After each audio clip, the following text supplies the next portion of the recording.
Good morning from a cold but sunny Somerset. So I wanted to do a few videos over the course of the next 10 days to talk about how you and your business can thrive and not just survive during the course of the recession that unfortunately the UK and most of the world is now in as a result of COVID. The point of one is about mindset. I talked a lot about mindset. You guys, if you watched my videos before, you'll know that I'm keen on building this positive sales mindset that can achieve things, and if you think you can, you can't, all this sort of stuff. And people think, oh, it's a bit woo-woo, and James, you're talking a bit of, you're in la-la land when things are tough. Yeah, sure, don't get me wrong, things are tough and I understand that, but my question to you is, how's your negative mindset going to make that any better? And one of the first things I'm going to say to you that you need to do when it comes to learning to survive, to thrive in a recession, is work out where the money is going, where the success is happening. There are lots of businesses out there, and I've got a list of 10 that are growing really, really quickly and are still continuing to grow, and I think will continue to grow as a result of the pandemic. Yes, there is a lot of businesses that are struggling, but for every business that's struggling, there's also someone that's really growing well. For every company that's losing jobs, there's also someone creating jobs. So what we've got to think about as business owners is to get our mindset in the right place. A, to think that not everyone is not buying, because people are buying and people are buying services and companies are doing what they want to do. But more importantly, how can we review what we do as business owners and see whether we can adjust or position our services against some of these industries. So my first message to you is about mindset.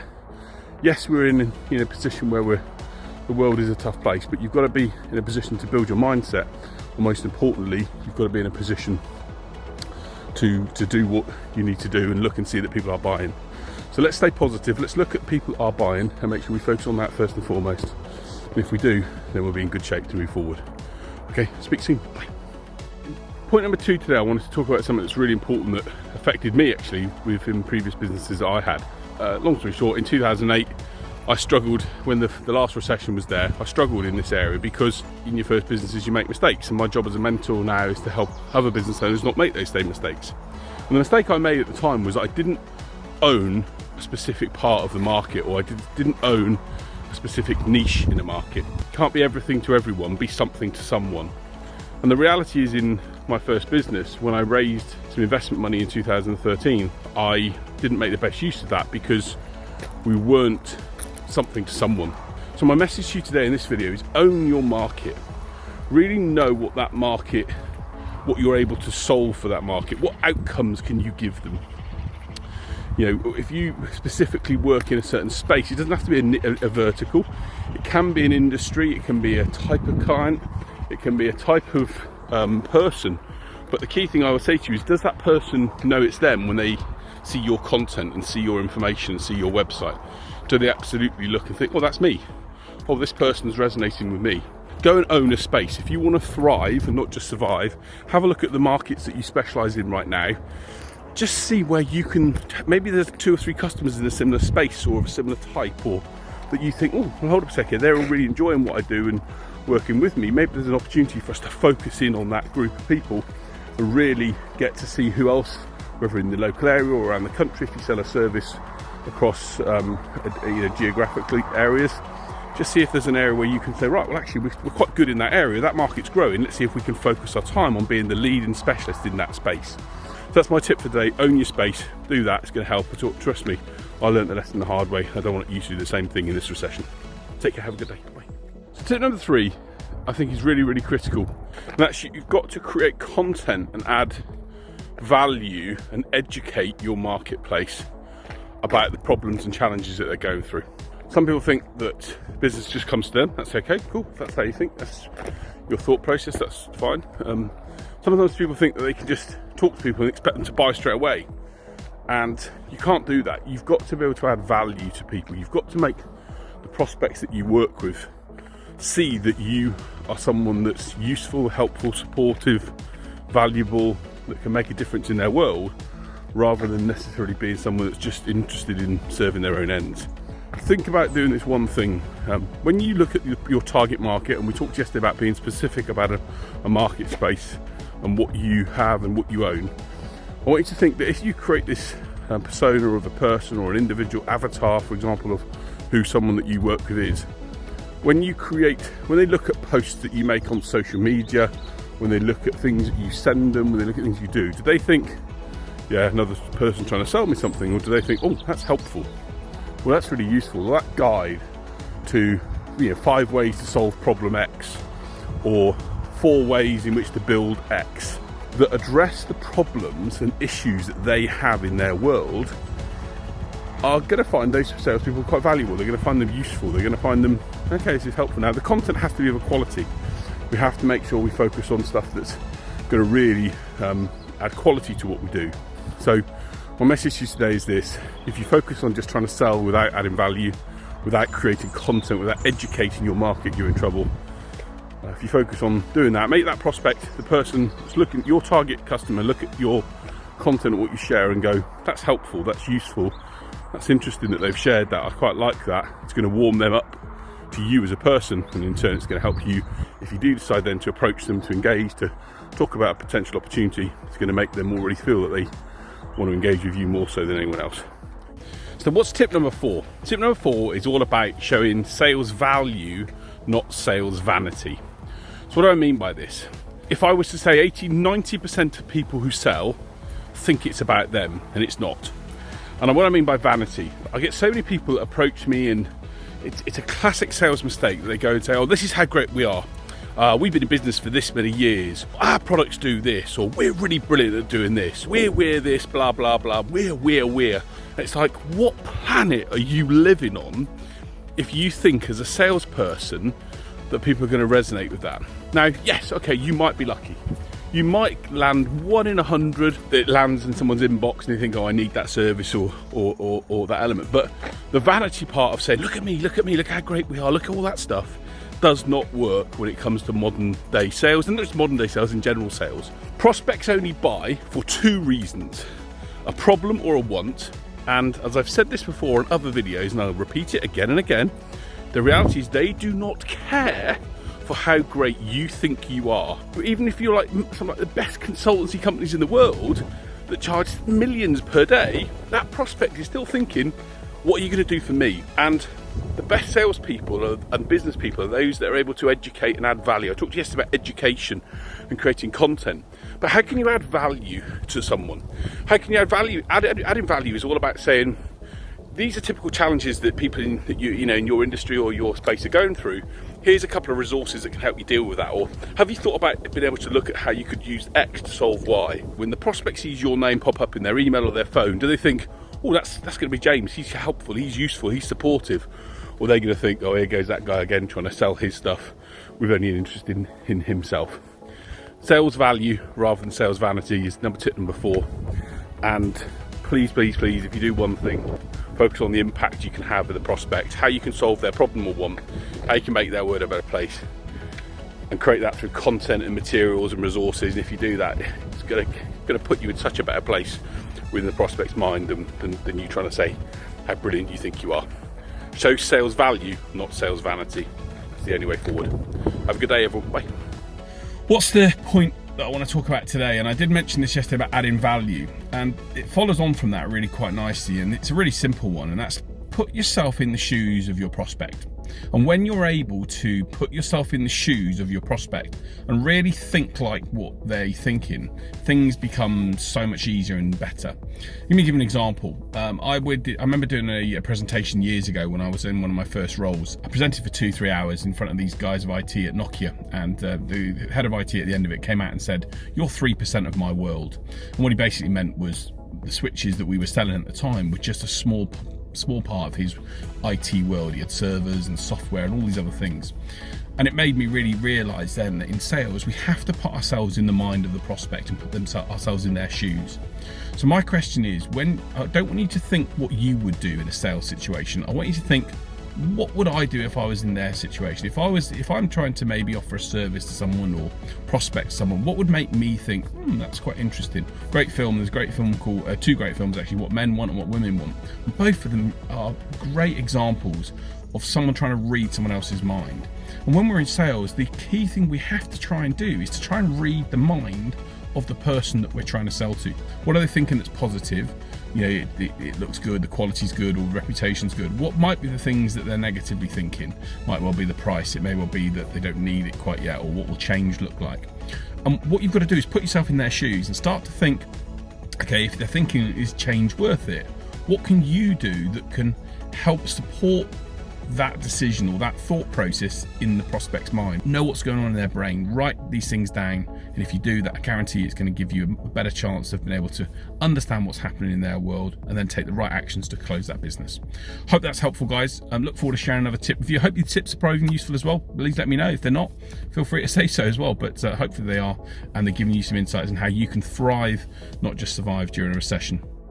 Today's session is all about being prepared. So amateurs don't prepare, professionals prepare. They have a rough idea of what they're going to say, especially when they're engaging with someone for the first time. They have prepared how they're going to approach that first conversation. They also know how they're going to approach their first call or their first meeting and what approach they're going to take. So my message to you is this, and there's lots of videos I share and resources that I share on my website around how to deal with objections, how to prepare for initial meetings, how to ensure these meetings go well.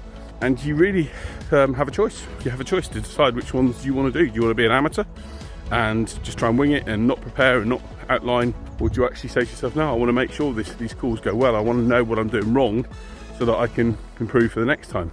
And when we write down what it is we're saying and what we're doing and how we're approaching things and the questions that we're using and the responses that we give, and we then see the response that happens from the prospect, we can know whether things work or not. The best salespeople, the professionals that are going to sell successfully during the recession, are going to be prepared. They're going to know what to say and how to say it.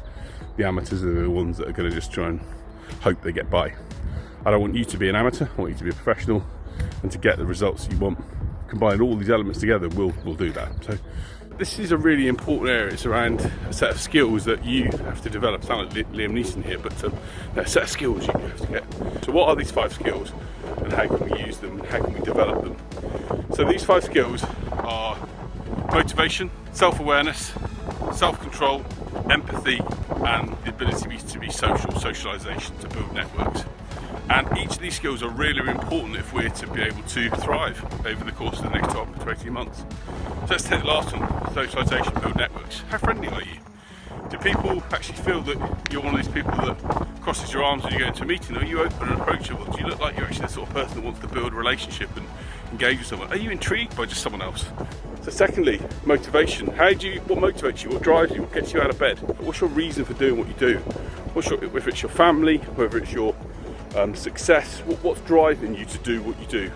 Self-awareness. So the ability to be able to look at a sales situation and think, okay, what's happening here? Is that person tuned out of what I'm talking about? They're looking at their phone, or they're not looking out the window, and they're not interested in the presentation I'm giving? Therefore I need to stop and say, I just wanted to check that what I'm covering here is relevant for you. Or self-awareness is about being able to say, it's not about me as the salesperson, it's about the prospect and what's going on in their world. Self-emotion is being able to learn to control what you do and how you say things. So when someone says your price is too high, or the product's not very good, or they don't think you're suitable, or whatever else, how do you control that? What do you say? What do you do? And those, again, that can control their emotions and know how to deal with those situations get better results. And then the final point around this is around empathy. And brilliant salespeople have empathy. They're able to put themselves in the shoes of their prospects, and they're able to think like they think, and that enables them to really try and overcome the challenges, the barriers, the things that could be causing that prospect to think, I'm not sure about this business, this deal at the moment.